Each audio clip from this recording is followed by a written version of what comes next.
President Cyril Ramaphosa has defended the declaration of that national state of disaster to deal with the electricity crisis. He's come in for criticism for the move, including from the DA, which says the national state of disaster will enable corruption. Last night, during his State of the Nation address, the president also announced the appointment of that Minister of Electricity that we were looking at in an effort to end rolling blackouts. He's assured South Africans that no funds will be looted. Their criticism is misguided, and it's based, I think, on not really understanding what we are seeking to achieve. We're seeking to address the electricity crisis by declaring a state of disaster. And it's quite interesting that they called for a state of disaster. And now that we've declared it, they are opposed to it. And they're opposed to it for a very strange reason, that there's going to be looting. There's not going to be any looting.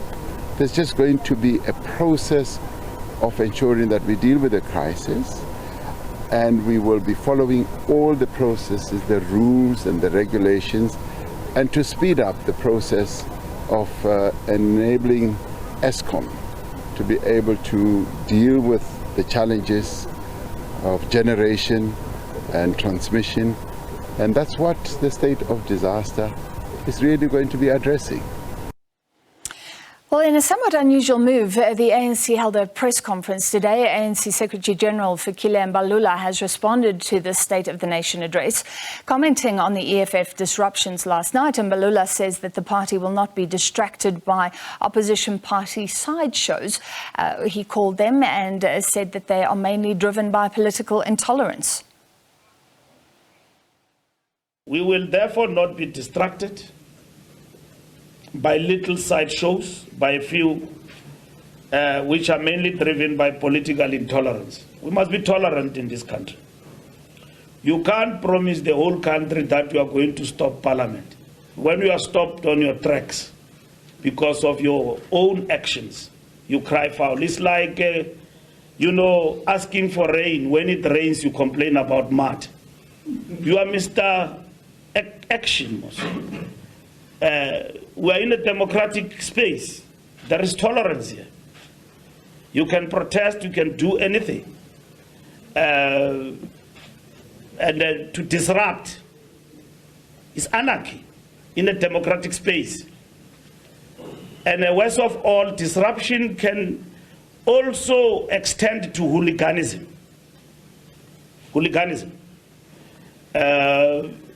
You undermine the rules of parliament that are set. If the rules have been undermined, the speaker, you can go to court. That the speaker undermined the rules, take the speaker to task. But when you charge to somebody on the platform with a poster who is speaking in parliament and running, and that person is a state president,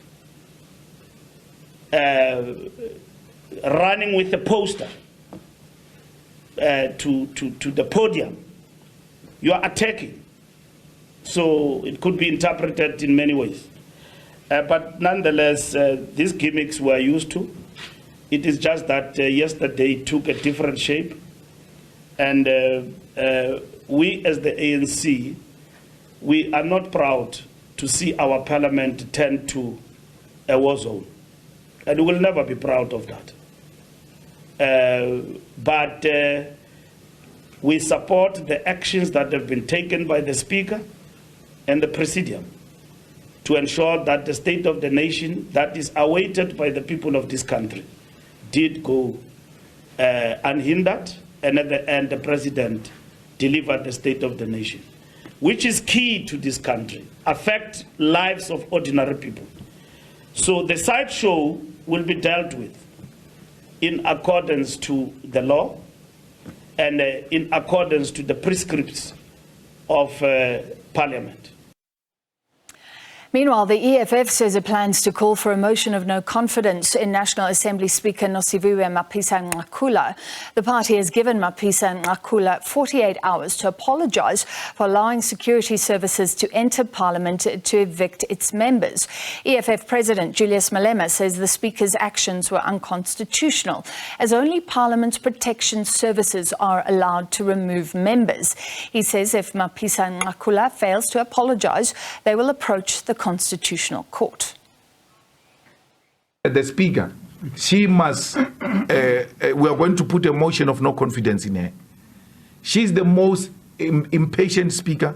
She's the most irresponsible Speaker. Yesterday when she said she was calling security, she removes us and then they tell her you need to cure this thing because the security came without your instruction. In curing that, she makes it worse. She said South African security forces come inside, meaning she was calling the army to come inside. Because she didn't specify which security forces she's talking about. South African security forces come inside. She knew that those police came inside without their permission. That's why even the rules she read at the end of the day, when the president finished, still says those police can come in when there is danger to life, when there is a serious disruption that is a threat to life or damage to property. None of the things that she read at the end existed when the security forces entered Parliament. So she knew that those people were out of line and she had to do something to try and cure that anomaly that occurred in that Parliament. And it's not curable except to accept it and take full responsibility that that act was unconstitutional. Well, let's bring you more now following the State of the Nation address, considering the state of the South African nation. Given the multiple crises we face, did the President set the right tone for the year? Beyond the content of the speech, there's been much debate about the behaviour of the EFF as well. Party members were removed after approaching the President on the podium with those placards. The EFF leader saying the protest carrying placards on stage was peaceful. Parliament has a different view, however. The spokesperson Moloto Matapo accused the EFF of being disruptive and potentially violent last night. He said security services are permitted to enter when there is a disruption that is a threat to life, a danger to life or damage to property. To discuss, we're now joined by legal analyst Mpumelelo Zikalala and political analyst Omry Makgoale. Thank you both, gentlemen. Let me start with you, Mr. Zikalala.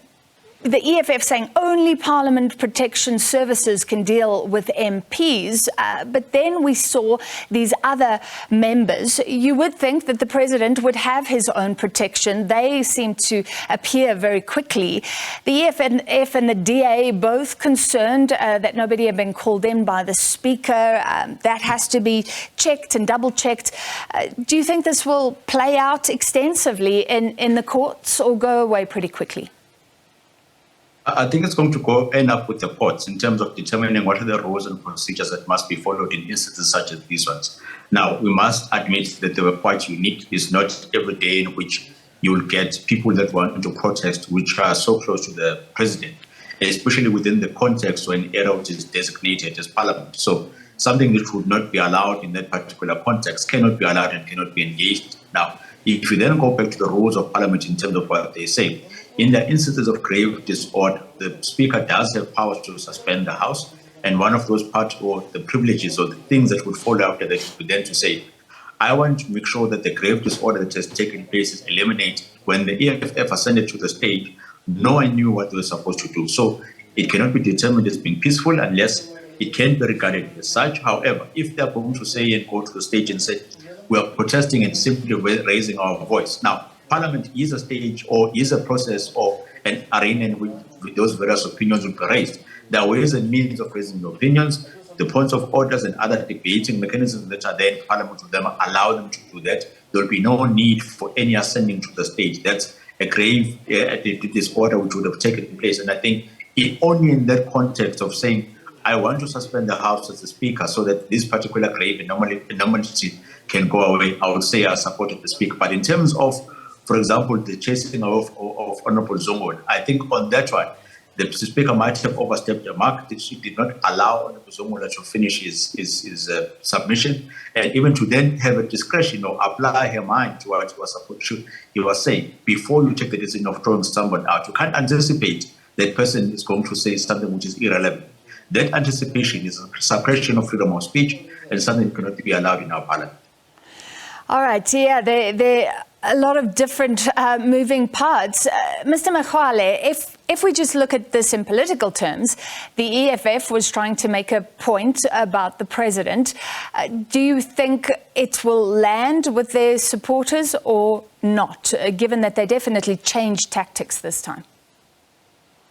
I think it is expected that the EFF will disrupt the president. They've said so in public, that they're going to disrupt him, and because they don't recognize him because of Pala and other stories, and so they will disrupt all the time. And as to whether they did it well in terms of procedures, that I don't know. But I think the going to the stage of anybody in that parliament, going to the stage is completely unacceptable in my mind. It's a security risk. When you approach the president, it's a security risk. You go to the stage because we don't know what you have. And of course, in South Africa, we don't have good reputations about people going to the stage. So I think that one of going to the stage was completely unacceptable. And I can understand why the speaker behaved that way. But on the others, I'm not really sure. But I think EFF is prepared to undermine the president, prepared to undermine the ANC. They want to destroy the ANC. They've said so many times. So whenever they get a chance, they'll try and do something to destroy the image of ANC. So it's expected what they did. Yeah, but do you think it will, I mean, we're heading into elections next year. Do you think it will result in more support or less support for the EFF? I think this time I doubt if it will have more support because of this, because it's unlike during the period of President Zuma.